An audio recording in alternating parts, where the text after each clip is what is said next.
बिस्मिल्लाहिर्रहमानिर्रहीम अस्सलाम वालेकुम वरहमतुल्लाहि वबरकातुहू। प्यारे नाज़रीन, कैसे हैं आप सब लोग। उम्मीद करता हूँ कि अल्लाह पाक की रहमतों के ज़ेर साया खैर व आफियत से होंगे। दोस्तों, आज बहुत ही प्यारी सी रेसिपी लेके हाज़िर हूँ। सर्दियों की निस्बत से अंडे और मटर, ये रेसिपी है, बहुत जल्दी बनने वाली है, बहुत मज़े की बनने वाली है। चलते हैं बनाते हैं। प्याज ले लेंगे, 2 दरमियाने साइज़ के प्याज मैंने ले लिए हैं, 2 टमाटर मैंने लिए और 5-7 मिर्चें सब्ज़ ले ली हैं। ऑयल जो है मैं आधा कप लूँगा।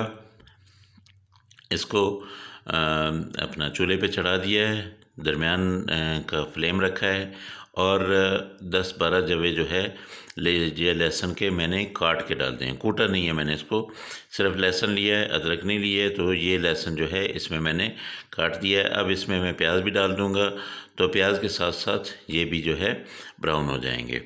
इनको पहले मैंने इसलिए डाला है ताकि घी में इनकी जो है वो महक घी के अंदर भी पहुंच जाए। अगर प्याज के बाद में डालूं तो फिर इसकी जो लहसुन की खुशबू होती है वो घी के अंदर नहीं जाती।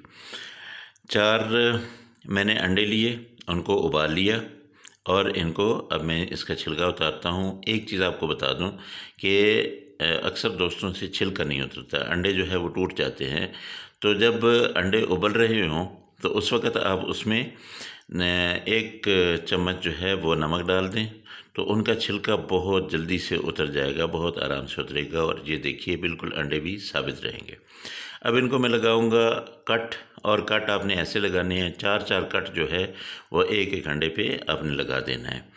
और ये याद रहे कि पूरे अंडे को काटना नहीं है, हमने अंडों को साबित ही रखना है, लेकिन सालन के अंदर से इसकी खुशबू भी आनी चाहिए। तो इसकी जो जर्दी होती है उसकी एक ख़ास किस्म की महक होती है और वो जब सालन में आती है तो बहुत मज़ा करती है। तो इसलिए ये एक साइड से आपने 4-4 कट जो है ये लगा लेने हैं। इनको लगा के आपने इनको अभी रखना है। बाकी हम मिसाला बनाते हैं और मिसाला बनाते हुए साथ साथ हम बताते हैं कि और क्या क्या चीज़ें आपने डालनी है। ये देखिए प्याज जो है वो ब्राउन होता जा रहा है, हमने इसको फुल ब्राउन करना है, ठीक है। और इसमें मिसाले जो हम डालेंगे, सबसे पहले हम लाल मिर्च ले लेते हैं, 1 चम्मच हम लाल मिर्च लेंगे और 1 आधा चम्मच जो है ये हम हल्दी ले लेते हैं। 1 चम्मच हम धनिया पाउडर ले लेते हैं और आधा चम्मच हम ज़ीरा पाउडर ले लेते हैं, ठीक है। तो इसके साथ इनको अच्छी तरह से मिक्स करें और इसमें थोड़ा सा पानी डाल दें, ठीक है। और इसके साथ मैंने नमक लेना था, नमक ये देखिए आधा चम्मच मैंने ये नमक ले लिया है। आप हस्बे ज़ायका नमक डाल लें, अगर ज़्यादा आपको पसंद है तो ज़्यादा डाल लें। अब पानी मैंने खुश्क कर लिया है, ये देखिए तकरीबन इसको पकते हुए 5 से 6 मिनट हो चुके हैं और इसमें ये थोड़ी सी मैंने डाल दी है कश्मीरी लाल मिर्च। कश्मीरी लाल मिर्च डालने से इसका कलर बहुत ज़बरदस्त हो जाता है। आप देखिएगा कि कितना ज़बरदस्त कलर आता है। अब यहाँ पे मैं टमाटर और सब्ज़ मिर्च जो है वो डाल देता हूँ। सब्ज़ मिर्चें मैंने 5 डाली हैं और उसके साथ मैंने 2 दरमियाने साइज़ के टमाटर थे और 1 छोटा सा टमाटर था, ये मैंने डाल दिया है, ठीक है। अब आपको बता दूं कि कुछ दोस्त यहाँ पे इसको ग्राइंड करते हैं और ग्राइंड करके इसका मसाला जो है इसको भून लेते हैं, लेकिन मेरे ख्याल के मुताबिक अगर ग्राइंड करके भुना जाए मसाला तो वो अच्छी तरह से भुना नहीं जाता, ठीक है। तो मैंने इसको ऐसे बना देना है जैसे ये ग्राइंड किया हुआ है, ठीक। आहिस्ता आहिस्ता जो है ये देखिए ये इसका टमाटरों का वजूद जो है वो ख़त्म होता जा रहा है और ये मसाला पकता जा रहा है। यहाँ पे 1 चम्मच मैंने ले ली है दही और दही को इसके अंदर मैं मिक्स कर दूँगा।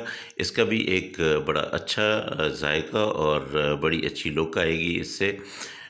और हमारी जो रेसिपी है उसको 4 चांद लग जाएंगे। यहाँ पे टमाटर मैंने मटर मैंने ले लिए हैं 1.5 कप ये निकले हैं। आधा किलो मटर लिए थे मैंने, उनको छीला है तो ये तकरीबन 1.5 कप जो है ये मटर निकले हैं। अब इन मटर को मैं अच्छी तरह से भून लूँगा। अच्छा दोस्तों, मैं आपको एक चीज़ बता दूं यहाँ पे कि कुछ मेरे दोस्त ऐसे होते हैं जिनको मटर ख़राब कर जाते हैं। और उनका मैदा कबूल नहीं करता है। तो उनके लिए ये है कि मटर जो है जब भी पकाएं उनको पहले बॉयल कर लें, 3-4 उबाल जब आ जाएं तो वो पानी आप फेंक दें और उसके बाद आप मटर जो है उनको मिसाले में अच्छी तरह से भूनें। 8 से 10 मिनट आपने भूनना है। उसके बाद आपने जो भी चीज़ डालनी हो वो मटर के साथ आप डाल लें, पकाएं। बेशक आप जितने भी खाएंगे आपको कुछ भी नहीं खाएंगे, बिल्कुल भी गैस वगैरह नहीं होगी। अंडे डाल देता हूँ, ये तकरीबन बिल्कुल रेडी होने वाला है, लेकिन इसको मैं अभी थोड़ा सा और पकाऊंगा और कुछ मिसाले जो है वो मेरे अभी बाकी रहते हैं, वो भी इसमें डालता हूँ। लेकिन सबसे पहले यहाँ पे मैं डाल दूँगा पानी, और पानी लूँगा तकरीबन 1.5 गिलास, सॉरी कप नहीं होंगे, गिलास होगा बड़ा। ये तकरीबन 1.5 गिलास में पानी लूँगा, लेकिन इस पानी को फिर मैंने पकाना है। पकाने के बाद ये तकरीबन 1 गिलास पानी का रह जाएगा। तो 1 गिलास पानी का जब रह जाएगा तो वो ग्रेवी ही ग्रेवी रह जाएगी, बाकी पानी जो है तकरीबन पक जाएगा। इसको थोड़ी देर के लिए बंद करता हूँ, फिर मैं आपको बताता हूँ कि ये कैसी इसकी लुक आती है। तो इसको पकते हुए तकरीबन 5 मिनट हो चुके हैं और ये देखिए माशाल्लाह ये तकरीबन रेडी होने को है। और आपने इसको रेसिपी को ज़रूर बनाना है, एक दफ़ा ट्राई करके देखें, उसके बाद आपका दिल करेगा कि आप रोज़ाना जो है ऐसी ही रेसिपी, ऐसी ही जो है ना वो सालन यही बनाएं। जहाँ पे मैंने गरम मसाला लिया है आधा चम्मच, वो डाल दिया, और उसके साथ कसूरी मेथी, ये देखिए तकरीबन आधा चम्मच ये मैंने लिए। इसको अच्छी तरह से मसल के आपने इसको डाल देना है, ठीक है। इसका भी बहुत ख़ास किस्म का एक टेस्ट होता है, बहुत ज़बरदस्त किस्म का एक जो है ना वो जायका होता है। और इसके साथ जब भी आप मेथी डालते हैं तो उसके बाद सालन का जो एक नज़ारा होता है, एक लुक होती है, वो भी एक ख़ास किस्म की हो जाती है। तो अब देखें ये मैंने मलाई ले ली है। मलाई तकरीबन 2 से 3 चम्मच थी, जो टेबल स्पून होते हैं वो मैंने डाल दी है। इसको अच्छी तरह से मिक्स करके अब मैं इसको थोड़ी देर के लिए दम लगाऊंगा, और उसके बाद ये हमारा सालन जो है वो बिल्कुल रेडी है। तो ये देखिए दोस्तों, इसमें अब मैं क्या करूँगा कि धनिया ऊपर से डाल के इसको मैंने थोड़ी देर के लिए दम लगा देना है, और फिर मैंने आप सब लोगों के लिए डिश आउट करना है। फिर आप देखें कि कैसा ज़बरदस्त किस्म का ये बन गया है। तो मेरे अल्लाह की रहमतें, मेरे अल्लाह की नेमतें आप सब लोगों के घरों में बारिश बन के बरसती रहें माशाल्लाह अल्हम्दुलिल्लाह। ये बिल्कुल सालन हमारा जो है वो बिल्कुल तैयार है।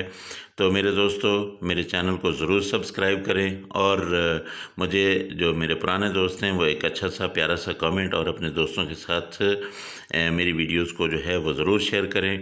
अल्लाह ताला आप सबको अपनी हिफ्ज़-ओ-मान में रखे। जो मेरे दोस्त बेरोज़गार हैं, अल्लाह पाक उनको अच्छा और बेहतर रिज़्क दे, रोज़गार दे, और जो बीमार हैं अल्लाह पाक उनको शिफ़ाए कामिला आजिला दे। इंशाअल्लाह अगली रेसिपी में फिर मुलाकात होगी। अल्लाह हाफ़िज़। अस्सलामु अलैकुम व रहमतुल्लाहि व बरकातुहू।